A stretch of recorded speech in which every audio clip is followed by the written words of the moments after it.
Right, welcome back. Let's quickly catch you up on all things sports. So, South African swimmer Kaylene Corbett is aiming for more success as she prepares for the Commonwealth Games. A finalist at the Olympics, Corbett has continued to impress on the world's biggest stage, and she joins us now to look ahead to the Commonwealth Games. And before we have a chat with her, remember the Commonwealth Games do start on the 28th of July, and as we mentioned to you yesterday, we're actually going to be taking the opportunity to take an entire month to bring you, our viewers, different guests from different sporting codes every single weekend up until we get to the Commonwealth Games. So yesterday we did have Lwandile Simelane here, who is the chef de mission, and of course, like I said, today we do have Kaylene here with us. So Kaylene, thank you so much for joining us and welcome to our studio. Thank you. I'm so excited to be here. Before we get to the Commonwealth Games, I please want to chat about the 2020 Summer Olympics, because I haven't had the opportunity to talk to you about that. And of course, you got to the final with Tatiana Schoenmaker. So I would want to know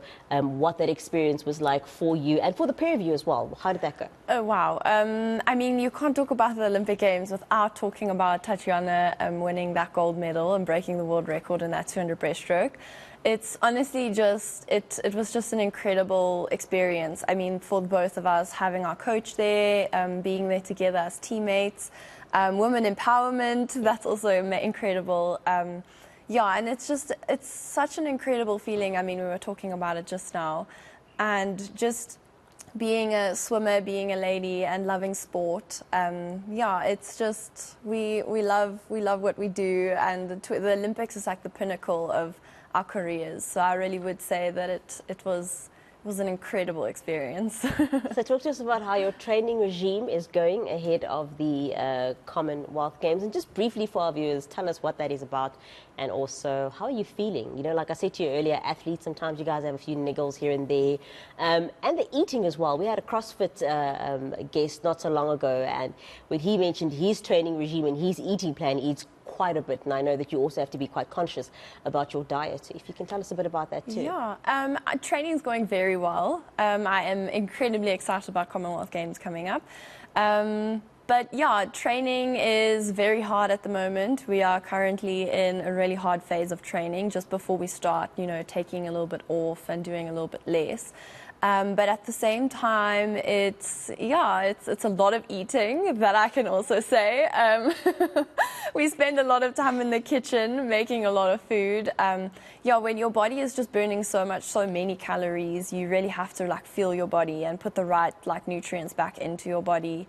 And yeah, we train very hard because unfortunately we can't be swimming. I mean, when a runner runs up the stairs, that's kind of for them. That's some training for them as well. Whereas for a swimmer, we can't really be. I can't like walk on like all fours yes. to get in some training. So yeah, I can definitely tell you that we are training very hard and we're working very hard with Rocco, my coach, and yeah, I'm very excited for what the future's holding. And your goals for Birmingham? I mean, this is now your second Commonwealth Games. Yes. Second Commonwealth Games, and I need to tell our viewers, she's only 23, so this is your second Commonwealth Games. Yeah. Congratulations, that is really, really good. There are so many people who would love to be doing what you're doing at the age of 23. So going into the second Commonwealth Games now, what are you looking forward to, and what are you hoping to improve from what you did previously? When you were there? Yeah. So 2018, I swam the 200 breaststroke as well, and I ended up placing 8th, which was very exciting for me, just making the final. And that was actually coincidentally the year that Tatiana won the gold medal as well. So definitely excited to be back and going back to my second Commonwealth Games. But I think this time the perspective changed a little bit, and this time it's just trying to get as close to my 5th place that I placed in Tokyo. If I can place close to a 5th place, that would be very exciting. But also just keeping the pressure to a minimal. If you keep the pressure low, I believe that's when we you know, really succeed, is when we don't feel that pressure. Keep the pressure, learn, just enjoy. Yes, what and you're obviously doing. the experience. Yeah. You know, I can add that to it as well. I mean, just being in the village, being like spending 2 weeks with your friends. It's like a 2-week sleepover with my best friend. Nice. Like Erin Gallagher, she's also going, which is like one of my best friends. So I mean, it's like a 2-week sleepover, and you get to do what you love at the same time. Which is great. Yes, yeah. Absolutely great. So plans then after Commonwealth, I mean, obviously, like I said, you're 23, you're still quite young. I'm sure you're still going to continue swimming.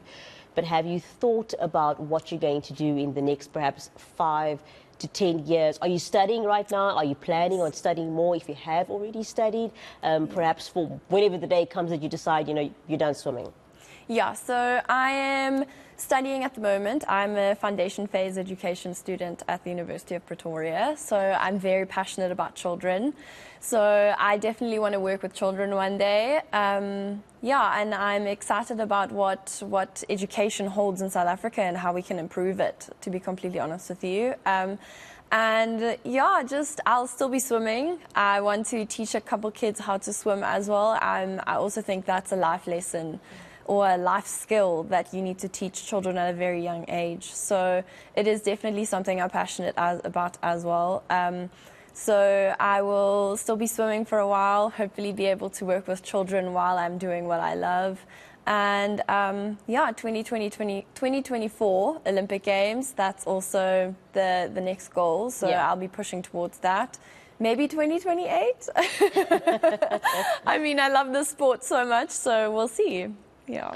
I think it's great when you speak about the life skill, because I mean, a child can actually save their life if they learn from a very young age to start swimming. I don't have any kids. When I do have kids, I'm going to call you. Yes. And then you can coach my child. Deal. No, to swim. because the statistics in South Africa for the drowning, I mean, it's terrible. It's not that kids drown in a pool at home. It's literally Sometimes it's shallow water. kids can drown in a bucket of water. Like that's this the realism of it. We need to be able to, yeah, it's small things like that as being water safe in just that regard as well.